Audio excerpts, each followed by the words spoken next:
This is a lecture from OpenTuition. To benefit from the lecture, you should download the free lecture notes from opentuition.com. And now, at long last, we come to the audit report. Something we've been working towards for most of the lectures, from finding out is it ethical to act for this client, getting work, negotiating fees, understanding the client, planning the audit, gathering evidence, perhaps finding third parties in whom we can rely, maybe preparing the group financial statements, or rather auditing the group financial statements, the management who prepare them. And at long last we come to the result, if you like, of all that effort. And the audit report is defined as a clear expression of opinion on the financial statements as a whole. And we'll see in a moment what's meant by financial statements, and it's based on evidence that we as auditors have collected during the course of the audit. And you may remember I've said before that if you could distill what auditing is down to kind of one word, it is probably evidence. That we require evidence that the financial statements, to a reasonable probability, are showing a true and fair view. Nothing is guesswork, nothing is gambled. It's evidence. And the financial statements should also have been prepared according to the International Accounting Standards or the International Financial Reporting Standards. Financial statements comprise these documents, principally 5 of them, those 6 are here. The statement of financial position, the statement of profit or loss, the cash flow statement, the statement of changes in equity, the notes to the financial statements, and very occasionally there might be other material identified as being part of the financial statements, but that's pretty rare. And it's important that we know what's meant by the financial statements, because when a large company sends out its corporate report, it's quite a thick document, certainly with the director's report in it, the chairman's statement in it, and maybe lots of other type of information, pictures about what's happened during the year, pictures of the products, and visits by the Prime Minister or whatever else has gone on during the year. The auditors are only reporting on a tiny section of that, which is the financial statements, and the auditors are getting no opinion on directors' reports or chairman's statements or how well exposed the pictures are. You will not be asked ever to write out a full audit report, but you can be asked to criticize one, or maybe talk about the reason for some of the paragraphs.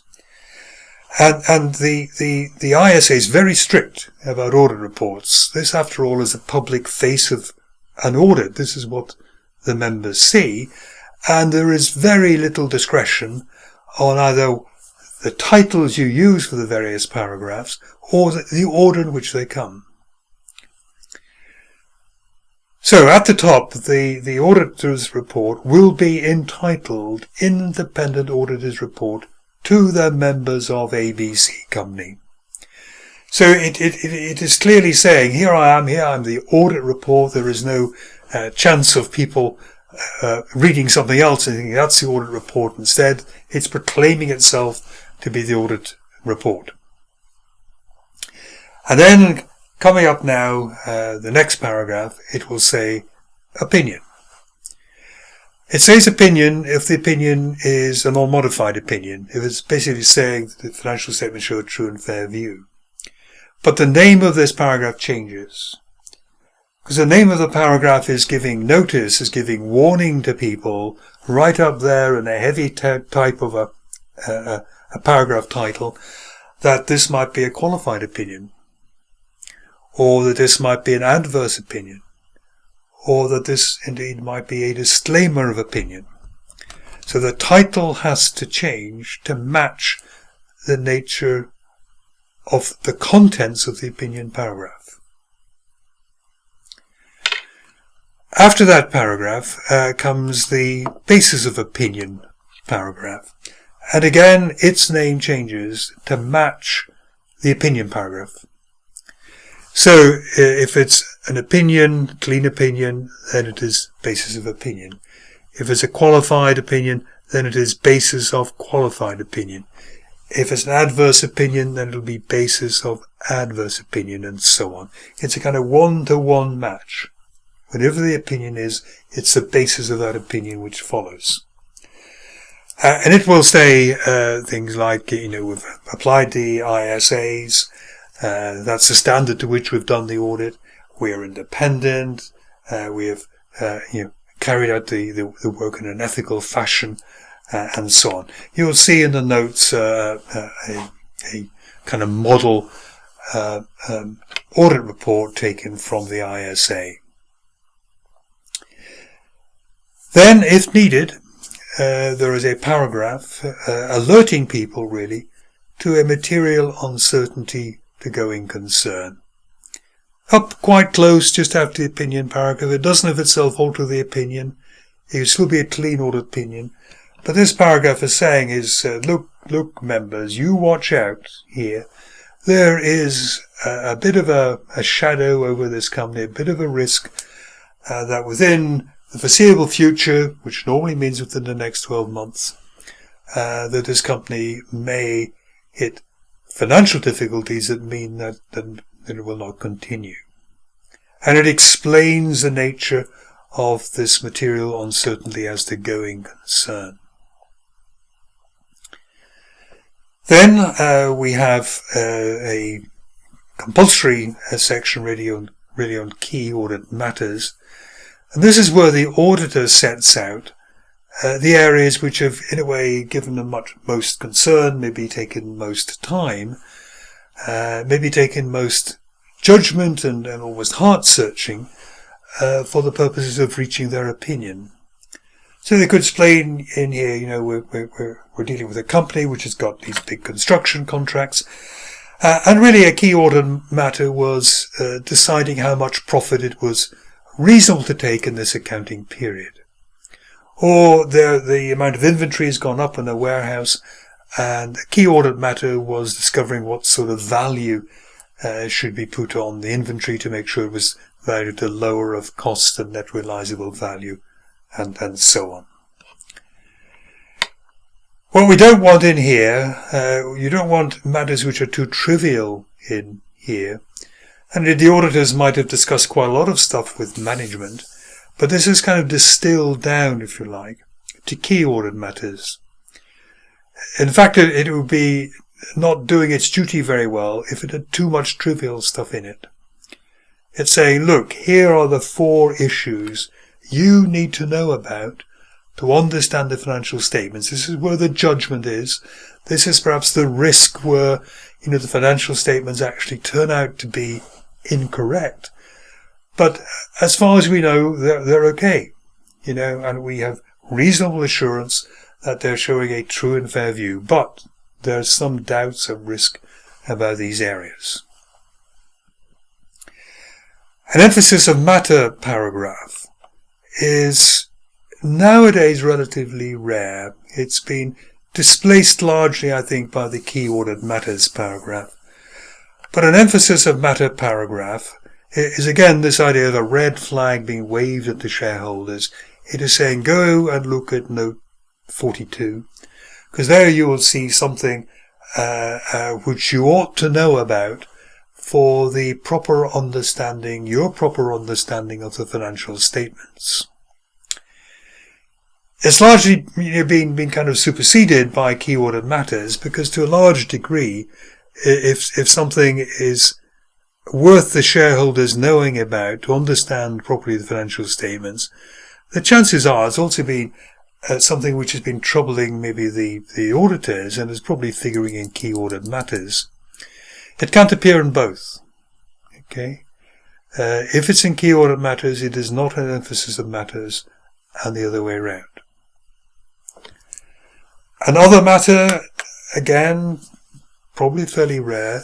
The best example of an other matter is where there is a conflict between, for example, what the directors say in the directors' report and what, let's say, the statement of profit and loss says.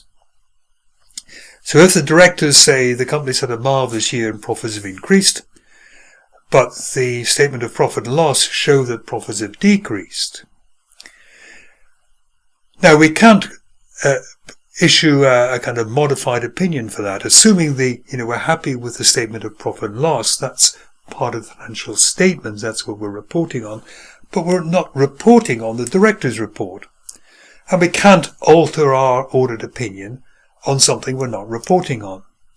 But nevertheless, there is this danger that the shareholders see this optimistic director's report, and then maybe they leap over the statement of profit and loss. It goes then straight to the audit report, and we're kind of warning them there that there's this conflict, discrepancy, inconsistency between what's in the director's report and what we believe the true situation is in the financial statements about the profit. It will then set out the responsibilities of management. For example, it is management's responsibility to prepare the financial statements. It is management's responsibility to make sure there's a good system of internal control operating. It is management's management's responsibility to review the going concern situation and to be happy that the company has got no going concern issues, and a number of other items that you'll see in the notes. And the auditors then say what their responsibilities are. It will say they have to use judgment. It will have to say, we assess the risks, we plan the audit and so on, and the like. So it's very, very important that the two sets of responsibilities are clearly delineated, so that the users of the financial statements, in particular the auditors, are worried that the users of the financial statements think the auditors in a way do more than they do. There's something called an expectations gap, which means sometimes the users of the financial statements think the auditors prepare the financial statements, or the auditors, check absolutely every transaction in the financial statements, or the auditors will find every fraud, no matter how small, that has occurred over the year. And of course that is not the point of an audit. The point of the audit is to give reasonable assurance that the financial statements are free of material misstatement. So go and look at the model audit report, see the way it is, magnifies these headings obviously to see what's really behind them. And then it ends up with the name of the engagement partner, the specific partner who is involved. It gives the name and address of the audit firm, and it gives the date signed.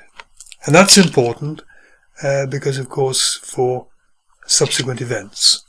And we know from subsequent events that the auditor is still on duty, active responsibility, if you like, until the audit report is signed. After it is signed, it goes down to a passive duty, and the auditor doesn't have to keep looking for more and more evidence that something has or hasn't happened after that date. What is meant by true and fair and reasonable assurance? As near as matters maybe, or the easiest way to talk about it, is that true means that it's pretty factual, pretty accurate. They wouldn't use that word, but that's, it's pretty close to this. Factual is accurate, conforms with reality. Fair, the information is free from discrimination and bias, and is shown in compliance with the expected standard and rules. So information could be true, but it might be not fair, it might be misleading. And the example I sometimes give, is you could have your current assets, where you'd be giving, your inventory, your receivables, and your cash. So let's say it's 1,000 it's 200, and it's 100.